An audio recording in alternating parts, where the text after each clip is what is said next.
hokimiyat masalasi haqiqatdan ham Oybek aytganday inson paydo bo'libdiki, ya'ni ikkita inson bitta joyga kelsa hokimiyat belgisi paydo bo'ladi. Chunki bu yerda kimning irodasi ustun degan tushuncha paydo bo'ladi va biz hokimiyat masalasini insoniyat tomonidan yozib qoldirilgan o'sha ilk davrlardagi yozuvlardan tortib o'sha Platon davrigacha bo'lgan deb ayta olamiz. Faqat Platonlar davlat masalasiga Aflatun, Suqrot va Aristotellar konseptual yondashishni boshlagan. Va bu Oybek aytganiday, ya'ni total iroda.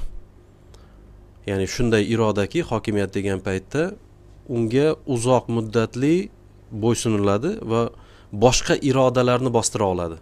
Mana shu tushuncha bo'lgan va keyinchalik davrlar o'tishi bilan hokimiyat tushunchasi rivojlanib bordi. Misol uchun mana oddiy birinchi Suqrot va Platonlarni oladigan bo'lsak, endi Suqrot va Platon, Suqrot ustozi Platonning va Platon uchun hokimiyat bu eidos, ya'ni ideya. Ya'ni Platon uchun hamma narsa ideya, ideyalar dunyosi va hokimiyat ham ideya, faqat boshqaruv haqidagi bilimlarning jamlanmasi Platon uchun hokimiyat vlast sifatida qaragan va Platon alohida mavzu sifatida o'rganilmagan. Ya'ni mana shu davlat haqidagi fikrlarda bu narsa ketganligini ko'rishimiz mumkin. Keyin Arto'jaga yana bir qiziq men uchun Aristotelning nima haqidagi, hokimiyat haqidagi fikrlari juda ham qiziq. Aristotel aytadiki, har qanday tizimda hokimiyat belgisi bor deydi. Ya'ni ma'lum bir elementlarni bir-birini taqozo qiladigan darajada mantiqiy ketma-ketlikda joylashuv hokimiyatni vujudga keltiradi deydi. Har qanday murakkablikda Aristotel uchun hokimiyat belgisi bor. Chunki bu yerda bog'liqlik bormi, bo'ysunuv bor deydi. Ustozdan farqli ravishda va Aristotel tabiiyki biroz kengroq yondashadi. Lekin nima bo'lgan taqdirda ham Arto'jaga bu ikkita katta faylasuf va katta muallimlarning o'rganish predmeti hokimiyat bo'lmagan. Ya'ni ular inson jamlanuvi, davlat qanday, ikkalasining ham politika degan asari bor. Faqat Platonnikini davlat deb tarjima qilishgan. Bu masalaga konseptual yondashgan birinchi olim Gobbs bo'ladi. Ya'ni o'zining Leviathan asarida bu masalani konseptual o'rgangan olimlardan va bugungi zamonaviy ta'rifni birinchi ta'rif bergan odam bu Thomas Gobbs hisoblanadi. Ungacha ehtiyoj bo'lmagan. Ungacha ehtiyoj bo'lgan, lekin boyaga aytganimdek akademik konseptual yondashilmagan. Zamonaviy ta'rif bugun Gobbsdan boshlanadi. Mening nazarimda, ya'ni mana bu kitobda ham shunaqa deyiladi. Ya'ni Gobbs bo'yicha Gobbs aytadiki, inson hokimiyati, ya'ni biz bilamiz Gobbs ilohiy hokimiyatni inkor qilib inson hokimiyatini o'rganishni maqsad qilgan. Shuning uchun ham davlat Gobbs uchun qo'lda yasalgan xudo. Ya'ni haqiqiy xudoni almashtirib qo'lda yasalgan xudo va ilohiy xudoning hokimiyati ma'lum edi. Ya'ni u qanday vujudga keladi, bu dunyo, u dunyo degan masalalar ularda o'sha payt muhokama qilardi. Shuning uchun ham Gobbsni murtad deb e'lon qilishadi.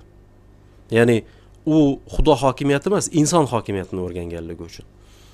Gobbs aytadiki, vlast человека deydi, ya'ni inson hokimiyati bu insondagi uzoq muddatli yaxshilikka, yaxshilikka erishish uchun undagi resurslarning mavjudligi. Bu mutlaqo zamonaviy ta'rif edi. Ya'ni bundan qanday keyinchalik ta'rif kelib chiqdi? Siyosiy hokimiyat shunday hokimiyatki, ma'lum bir hududda, ma'lum bir jamiyat ustidan total iroda o'rnatadi va u yerdagi hamma irodalarni bosadi va cheksiz muddatga. Mana zamonaviy hokimiyatning tushunchasi. Masalan, mana hozir O'zbekiston hokimiyati haqida o'ylab ko'raylik. O'zbekiston hokimiyati deyotgan paytda Qoraqalpog'istondan tortib So'xgacha, Shohimardongacha anklav bo'lmasa, O'zbekistondan ajralib qolgan. O'zbekiston hokimiyati total o'rnatilgan. Shunday. Va shunday bo'lishi ham kerak. Va shunday bo'lishi ko'rdingiz, buni birinchi nima aytgan? Gobbs aytgan va muddat yo'q. Ya'ni O'zbekiston hokimiyati 2100-yilgacha deyolmaymiz. balkim uzoq cho'zilmas, balkim 1000 yil cho'zilar, bilmaymiz, lekin nima bo'lgan taqdirda ham Gobbs shunday bir ta'rif taklif qildiki va bu hozirgacha qo'llanib kelinadi. Aynan suverenitet tushunchasi inson hokimiyati, ya'ni ilohiy hokimiyat emas, inson hokimiyatiga tushirib berdi, konkret o'zining nomi bilan va u boshqa irodalarni, ya'ni hozir O'zbekistonning hokimiyati nechta 38 millionta irodani bosib turibdi hozir. Va ya'ni 38 million iroda uyin bergan. Ya'ni hozir shu kengaytiradigan bo'lsak o'sha kelib chiqadi, ya'ni o'z kuch ishlatishimizni berish, irodamizni berish.